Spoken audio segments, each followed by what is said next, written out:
I don't think that's going to happen, though. You don't know, Teddy. Pretty... Come on, set your standards high.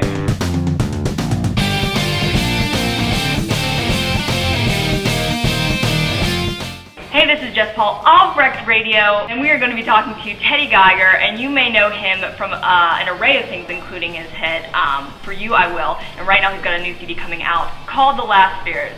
How you doing, Teddy? I'm doing great. How you doing? I'm doing good. I had a good time because we watched the show too, and it was amazing. It was very intimate.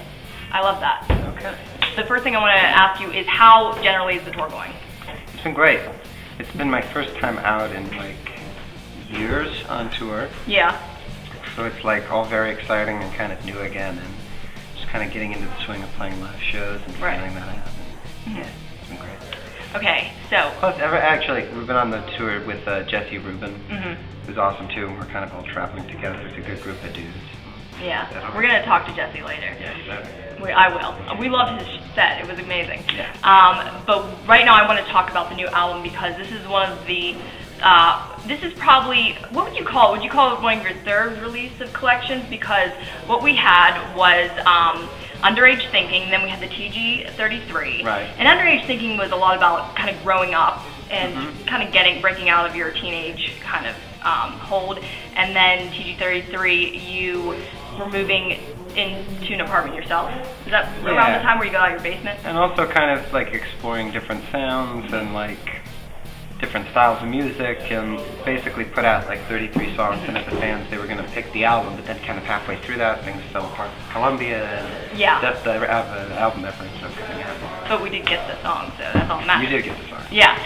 So since we know all that about your other albums and other releases, why don't you tell me about some of the themes or some of the ideas behind the songs on The Last Spears? It's a lot about kind of it was leaving home for the first time. Okay.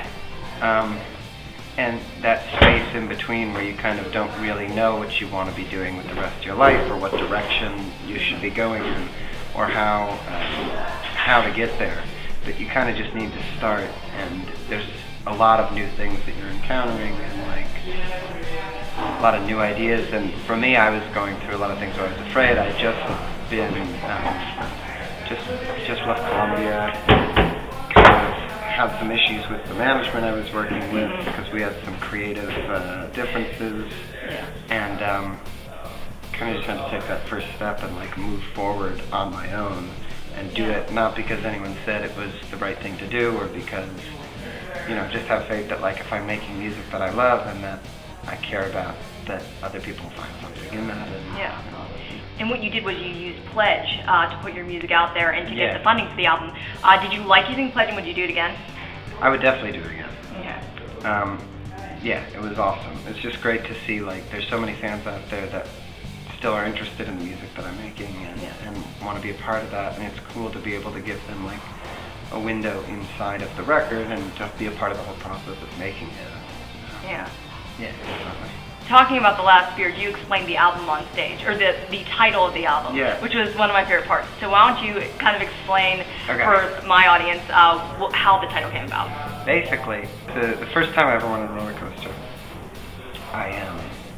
we're on the way to this amusement park, and I'm like, okay, I'm going to go on a roller coaster. I'm like, telling my dad, I'm going to go on it. I want to do the one with the loops, the biggest one they have. I'm going to do it. All excited, get in line, and start kind of freaking out. And I'm like, I don't know, it's pretty big. I don't know what's going on here. Don't think I want to do this, Dad.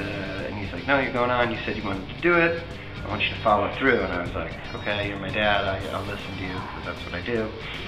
And then we get on the roller coaster, and I basically break into tears. I'm like, please don't make me go on this roller coaster. Can we make them stop it? He's like, no, it's already happening. Too late. And then he said, and if you weren't scared, this wouldn't be any fun.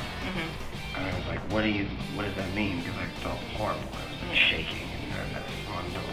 Like, you know, we're going up this hill, and I'm like, oh no. And then on the way down, I was like, oh, because all of that fear turned into joy. I was just having the best time. And at the end of the whole, trip, I was like, I want to go back on the roller coaster, like immediately afterwards. And it's kind of the same thing every time I go on stage. I get those nerves sort of before releasing music. You kind of never know, and there's a lot of fear beforehand but I think it wouldn't be any fun if you weren't breaking through. That's true. So some of the new songs that you sang tonight included Happier and Home, but one of my favorites had to be Shake It Off, not to confuse it with Florence and the Machine. But oh, they have a song called Shake It Off? Yeah, they do. Nice. Big hit. You should check it out. But anyways, we got to be a part of it. The audience did. Yeah. How are you going to put that together? Are you going to collab everybody's voices together, or are you going to pick your favorite city? I'm probably going to collab it. I was thinking the ways I could do it. I'm going to try initially just stacking everything together. If it's too much, I'm probably just going to do 5 cities per quarter. Okay, gotcha. And just have different ones on the thing. That's awesome. Okay, so in the past you have collabed with a couple artists, including Charlotte Sometimes, a couple people like that. If you could collab with any music artist, no boundaries, who would you collab with? Put it out there. It would be awesome to collaborate with Leonard Cohen. Yeah. He's one of my favorite lyricists. And then Ben Folds, I would love. He's been and Rivers Cuomo from music. I bet. Oh my God, you're breaking my heart. This is just so good. Oh, I would love to hear those releases, dude. Ideally, it would be all of us in one room. Yeah. Oh my God, I would cry. I would be so excited. I would cry. Now, I want to talk about also acting, because that is kind of a big part of your life that you might want to go back into, possibly.